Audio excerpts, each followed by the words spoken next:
And then we'll go ahead and get started. Good morning, everyone. Today we are here to talk about the Job Training Economic Development JTED, Diversity, Equity, and Inclusion. So welcome to our session. And as I said before, if you have any questions, please post those in the chat. And I have turned on the closed captioning for you as well. And we'll just go ahead and dive right in.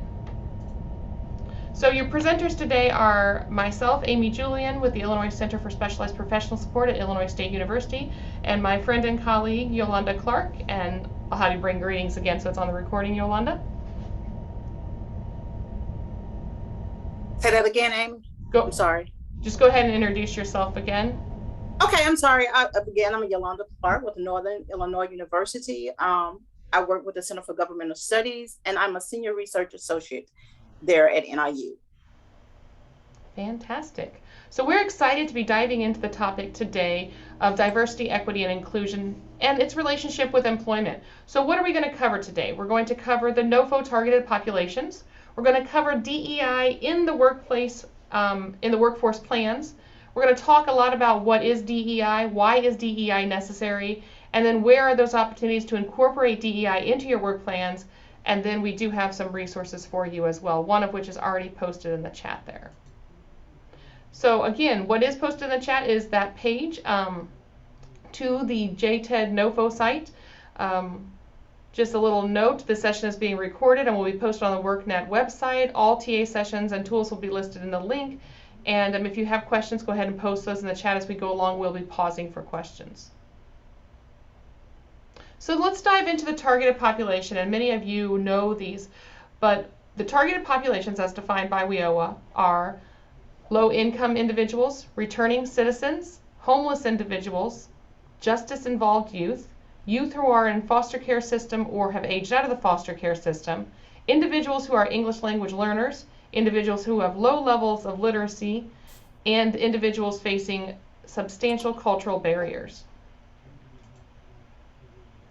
In addition to that, the targeted populations do include eligible migrant and seasonal farm workers, single parents, including pregnant and parenting teens, long-term employment individuals, older workers, individuals with disabilities, the LGBTQ+ population, and individuals that are underrepresented in the Illinois workforce system. So that is a pretty broad range of individuals. When we talk about DEI in the Illinois workforce plans, we want to highlight Governor Pritzker's executive order.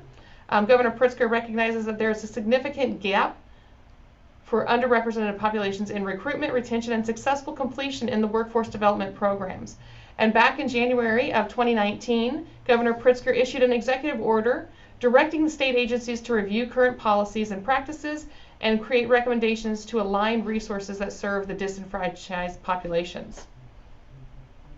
Action areas and strategies to address workforce equity gaps were discussed in the 2019 Action Agenda Workforce Development and Job Creation and is stated in the economic development plans that are for 2020 through 2024. DEI in the Illinois workforce plans, you'll see those in the Notice of Funding Opportunities for JTED. Department of Commerce and Economic Opportunity has embraced diversity, equity, and inclusion in an effort, and our pillars, which outcomes must rest on the programs of the residents. In alignment with the governor's executive order, NOFO emphasizes the DEI component, and that's what we're going to dive a little deeper into today. You've seen this in the NOFO on different pages. We'll go over what those pages are as we go. So what is DEI? Diversity, equity, and inclusion are often used interchangeably, but they really do have different distinct meanings. Diversity is that idea of including all the ways in which people differ, encompassing the different characteristics that make an individual group different from one another. Diversity is that idea of looking at the individual as a whole, embracing their ethnicity, race, gender, age, national origin, religion, sex or sexual orientation, socioeconomic status, all of those things that go into making a person unique are those elements of diversity. Equity, again, related but not entirely the same, is that idea of fair treatment, access, and opportunity for the advancements of all people, while at the same time striving to identify and eliminate barriers that that have been in place that prevent full participation for some groups. So there is a distinct difference between diversity and equity. And then inclusion is that act of creating environments in which individuals and groups can feel welcomed, respected, and supported and fully participate in our programs. We're going to dive into this a little bit more. I'm seeing some fun. I do want to make clear diversity versus equity. So that is also, sorry, not diversity, equity versus equality. There's often, those terms are used interchangeably and they're not. This is an illustration that is provided to us by the National Alliance for Partnerships and Equity. And what they're showing there on the one side is those students who each of them are given the same thing. Each student is given an equal opportunity. And what it leads to is the first two individuals there are able to participate, but the second two individuals have barriers to their success. Equity is that idea of everyone getting what they need for success, removing those barriers for individuals to get what they need to be successful in the programs. This next illustration I enjoy a lot because it furthers that conversation about equality versus equity. In that first bar there, you see each of the individuals are given a bike. They're all given the same bike. And when we look at giving everyone the same thing, we have populations or individuals that do fall short. So our first individual, who happens to be in a wheelchair, is not able to ride the bike. The second individual is a little too large for the bike. Third individual, everything's going well. And then the last little guy there, he's having trouble hitting the pedals and the seat at the same time. But equity is everyone getting what they need for success. And so, as you can see, you remove the barriers. We talk a lot about this in Universal Design for Learning. We talk about this in the application of Universal Design. And we also talk about this in just the way in which we engage every day with our world. One of the things that we all often like to discuss when we're talking about equality versus equity is that idea of making sure that we allow for those accommodations. If we gave everyone the same thing, just like this bike illustration, not everybody would get what they need for success. So we do need to make accommodations and modifications for our students, our clients, and our customers. And then I wanted to share one of my favorite quotes. The route to achieving equity will not be accomplished through treating everyone equally. It will be achieved by treating everyone justly according to their circumstance. And just a fun quote that I'm going to end with and hand over the floor to Yolanda. And Yolanda's going to take us a little deeper into that distinction between diversity, equity, and inclusion.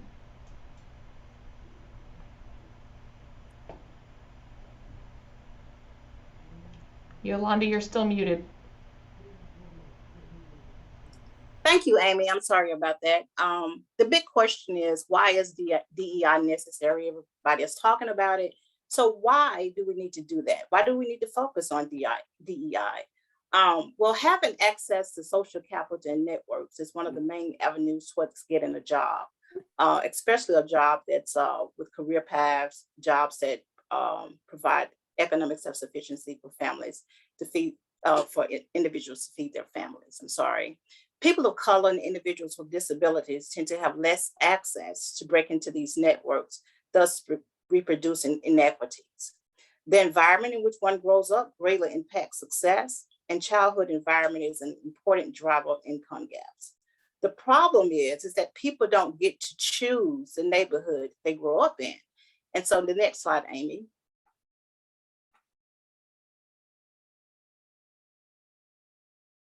Okay, thank you. Here's an illustration. They did a research project to kind of show the differences in the economic mobility between Black men and white men. Basically, what it's saying here is that even though these men grew up in households where their parents were earning at least $25,000 a year, the outcomes were significantly different. The red indicates, of course, less upward mobility. The map that's on the left is talking about Black men, and the one on the right is talking about white men. And as you can see, even though they both grew up with the same type of income in their families, there are inequities and differences in the incomes that they're receiving as adults. So I think that's very significant. And that's really one main reason why DEI is very important to discuss, because again, we can't choose the environments in which we grow up in. So we have to work to alleviate those barriers that keep certain groups from advancing economically. Okay, next slide, please. Okay, so again, why are we talking about this? Why is it so important? I mean, where did it come from all of a sudden? You know, these research projects have been around for a long time, indicating that there are differences in these different populations. But things were highlighted in 2020. It was an unprecedented year. We had the health crisis with the COVID-19 pandemic that basically showed that there were disproportionalities in the healthcare system. As you know, there were differences and gaps in healthcare access between um, people of color and white people. So that's one reason why we're focusing on DEI in 2021, because of that particular pandemic that was going on, and we're still in that pandemic now. Also because of the racial injustice crisis that occurred in 2020 with the killings by police officers of African American men, and all of that caused an economic crisis. And that's why we're here in the workforce system right now, trying to identify those inequities so that we can address them and have equitable opportunities and outcomes for these different underrepresented groups. Next slide, please.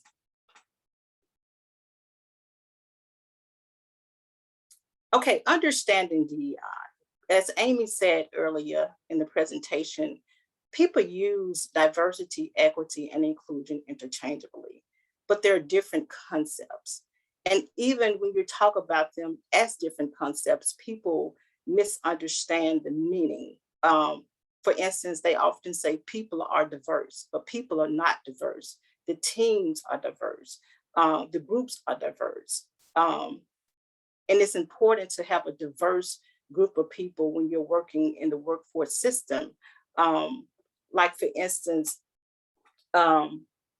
people tend to think that when they have the diverse number of people, that's also equity. Equity involves leveling the playing field, making sure people are having equal outcomes in those different underrepresented populations. And when we're talking about inclusion, making everybody feel valued and respecting everybody's opinion. Because even though there's a diverse group of people, sometimes they're not feeling comfortable in that environment. And that's when the inclusion comes in. We have the responsibility of making everyone feel comfortable as possible, as much as we can. Next slide, please.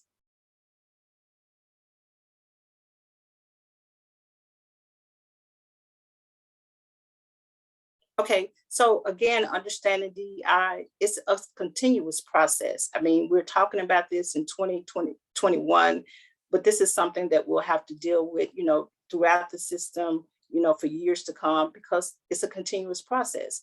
And it seeks to level the playing field and create fairness and preserve the dignity of all, regardless of how an individual presents themselves to the world.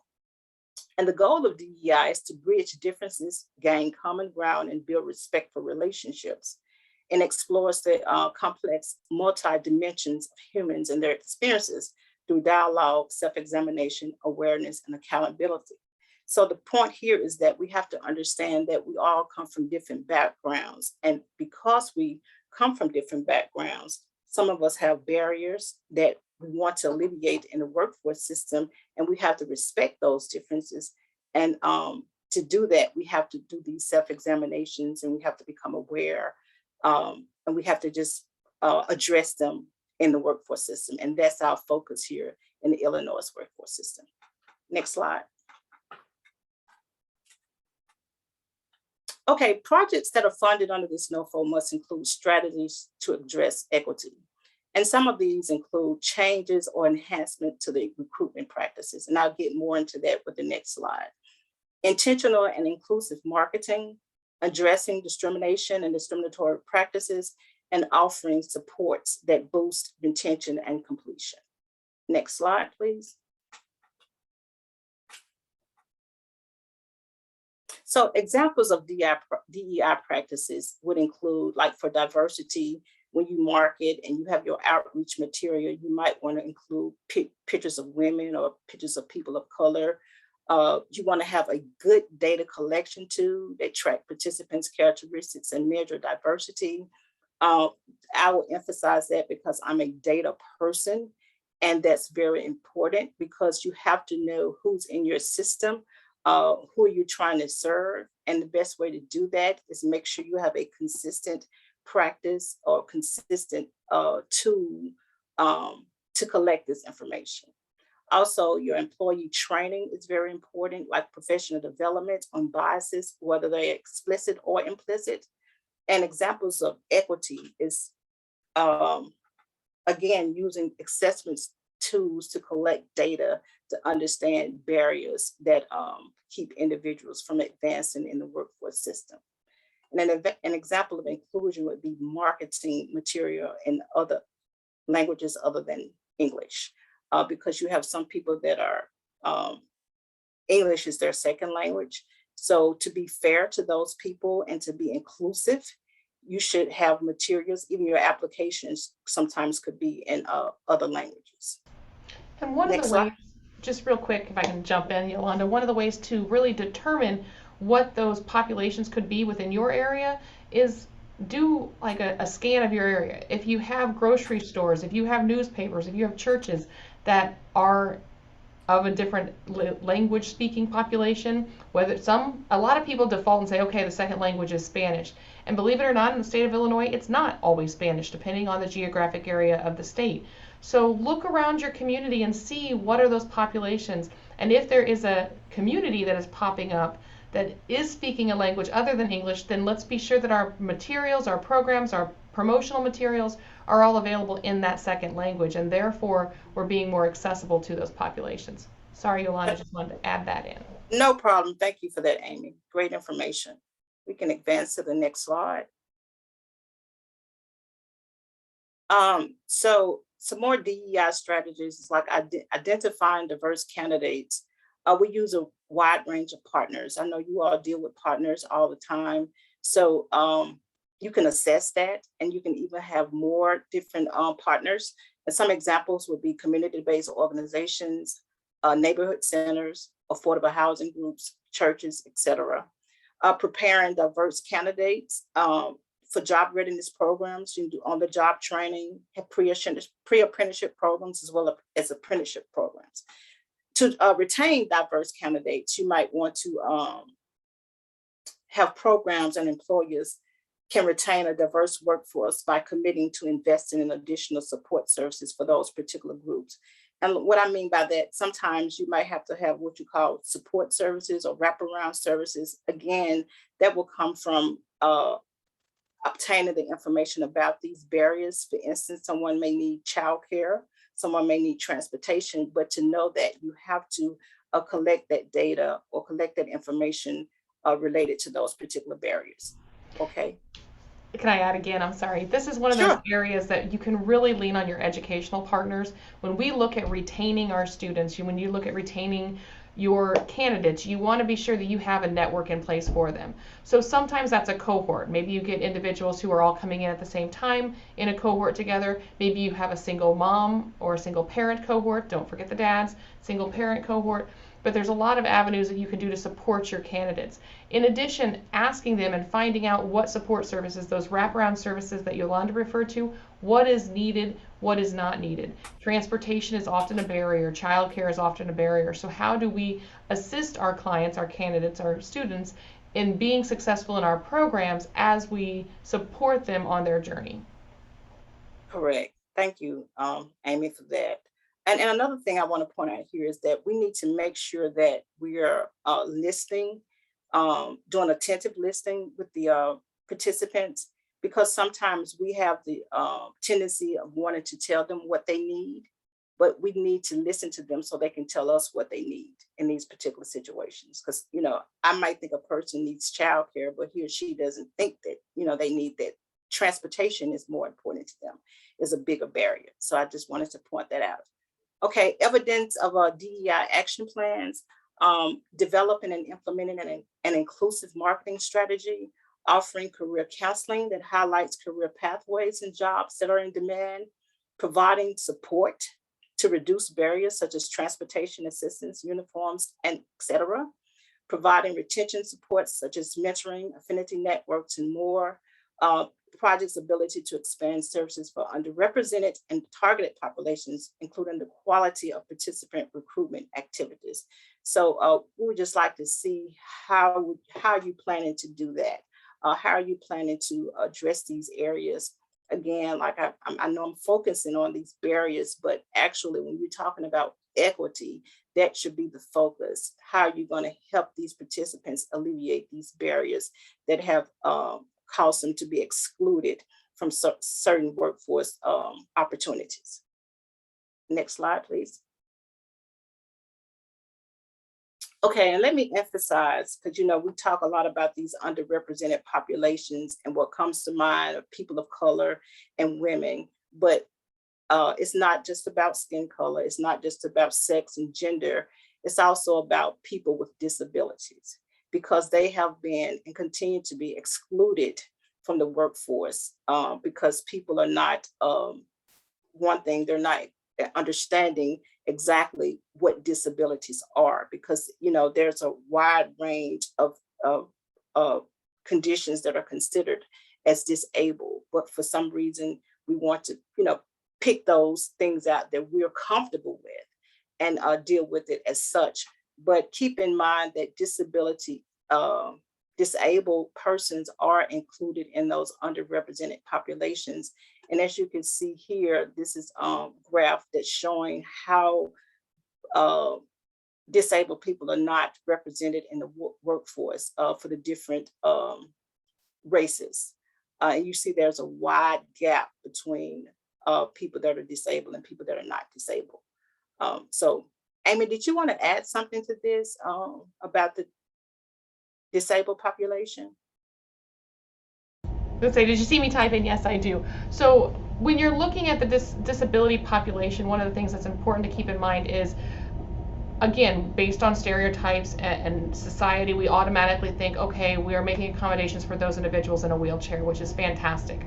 However, there's a large population that has an invisible disability. So whether that is a cognitive disability or they're on the spectrum or something of that nature, those individuals also seek barriers to employment. Those individuals also have barriers to success in our workforce development program. So we need to be aware of what all those abilities and disabilities are and how we can support our students, clients, and customers in those areas. Just a little statistic, 15% of adults living with autism or living on the spectrum are employed. That is 85% of the population that is on the spectrum in adulthood is not employed. So look at ways you can provide additional resources for those students, those clients, those candidates, and how we can support them on their workforce development journey. Another thing I want to add to that about disabilities, you have to be very strategic about how you ask about these, because you can get into trouble. Sometimes things that could be unethical and sometimes illegal in some cases about asking a person their specific disability. So you have to be very strategic about how you're capturing that information about the disability to know exactly how you can address it, if that makes sense. And a good way to do that is to have optional support services. So you can't ask somebody if they're a single parent, but you can say, we have childcare available. You can't ask someone if they need an accommodation, but you can say, we have tutoring, we have mentoring, we have support services. We have these cohorts set up to support you. So as long as everything is optional and nothing is required on your application, those are some strategies to get around asking those more intimate questions without violating anyone's civil rights, because we don't want to do that. Right.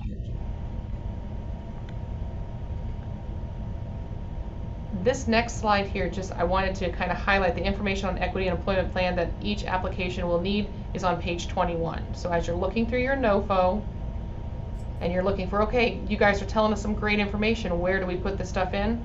It's on page 21.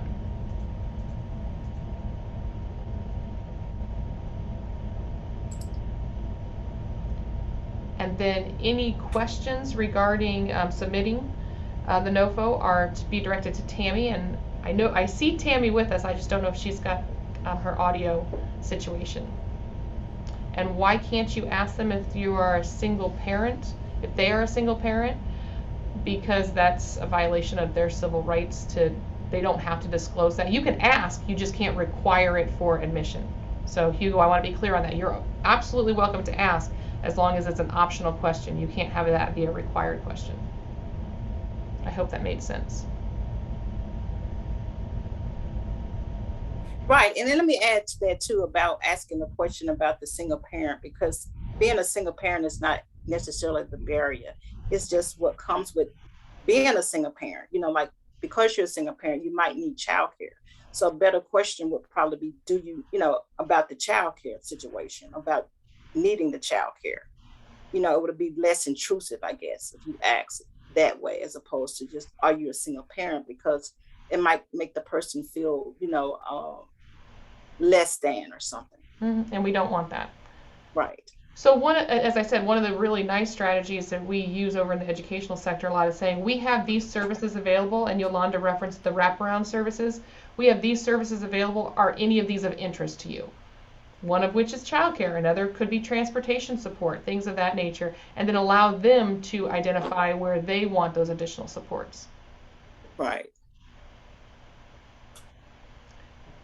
So again, any questions regarding the NOFO can be submitted in writing via email to Tammy, and Tammy will look forward to hearing from all of you. And then I think, Yolanda, that's our presentation for today. I do want to allow any time for questions if anybody does want to unmute and ask questions now. Yolanda, do you have any closing comments? No, I don't. Just looking forward to the questions. And just a couple questions in the chat. Yes, the presentation is recorded. Yes, the PowerPoint will be shared with the presentation on WorkNet. Give us a couple days to get that all rendered and out. And share the link to this deck in the chat. It's not up yet, Tim, but we will get that up, and it's available to be shared on WorkNet.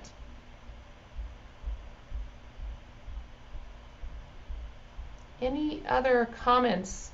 Was this beneficial? Any questions?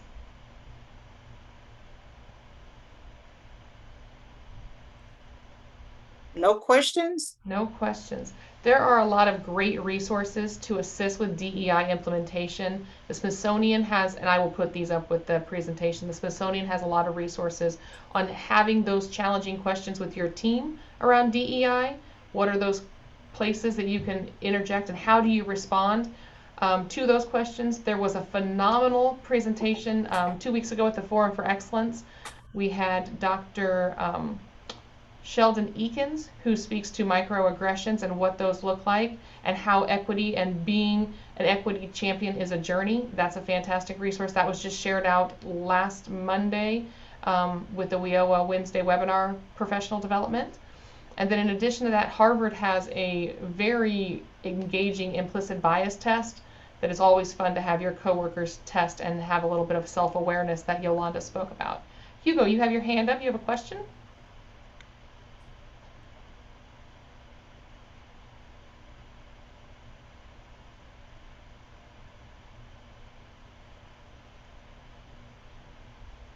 Okay. Do we need to unmute him? I think he should be able to unmute himself. Yeah, Hugo, you should be able to unmute yourself. I just want to ask if there's any best practices you can share. So a lot of what we've talked about, there's quite a few. With marketing, looking at your marketing. So let's start there. If you look at your marketing and walk through, do I have not only the representation of the current population, but do I also have the representation of the population that I want to attract? And so are you being inclusive in your marketing? That's a great strategy, kind of just doing a quick, clean review.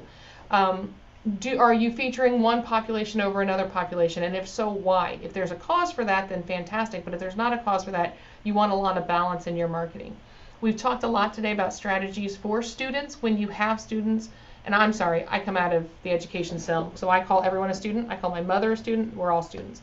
So if you have clients and candidates that are coming in and looking at the ways we can support them, and with those wraparound services that both Yolanda and I have spoke of, those are some great best practices.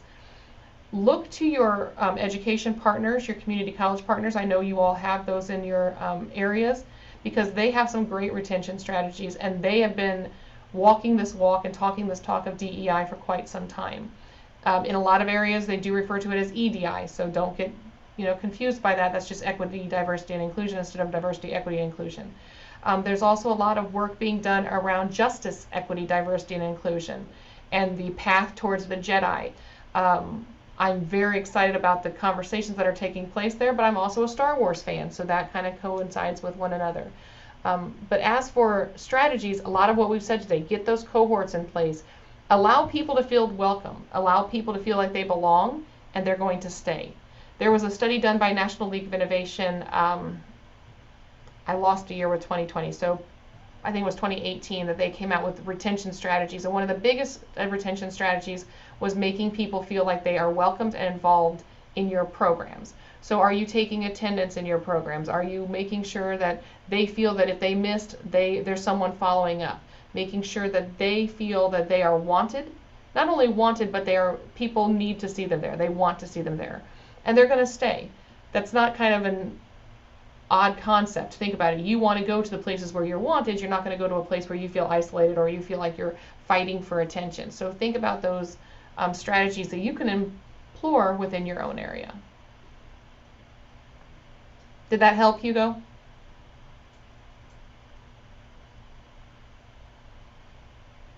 And also, Yes, it did.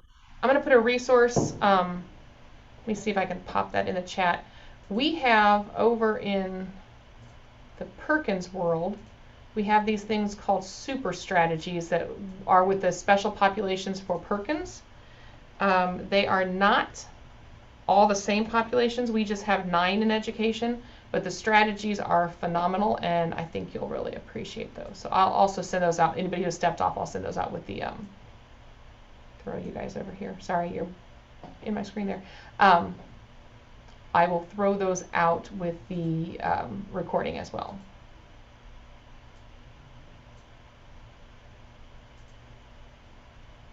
Any other questions?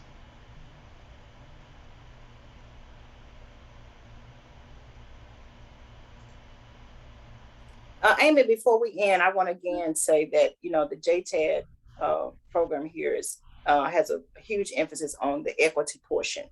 So it's about understanding those barriers for those underrepresented populations. So, one strategy, like I've mentioned before, would be actually to have a tool, an assessment tool, to be able to collect those barriers.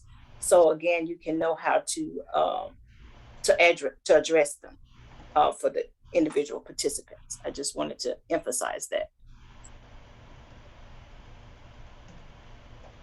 I think that's fantastic, Yolanda. And I did just post those super strategies documents in there.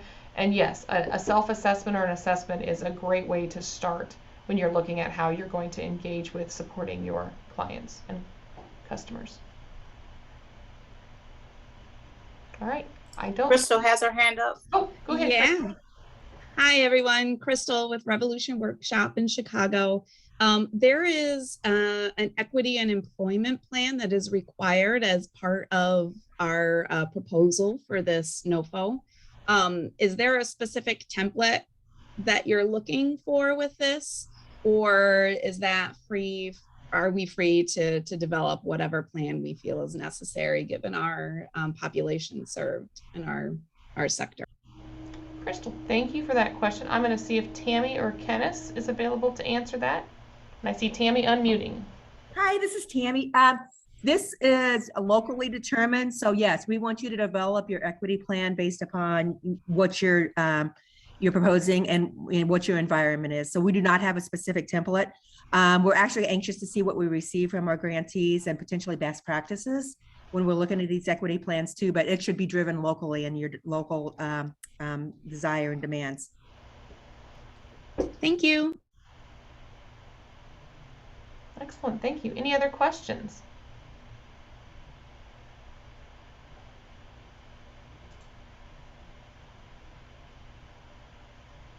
Don't see anything else in the chat. So thank you all so very much for your time today. Again, if you have additional questions about the submission, please send those to Tammy, and she'll get you taken care of. And thank you all for joining us this afternoon or this morning. Enjoy the rest of your week.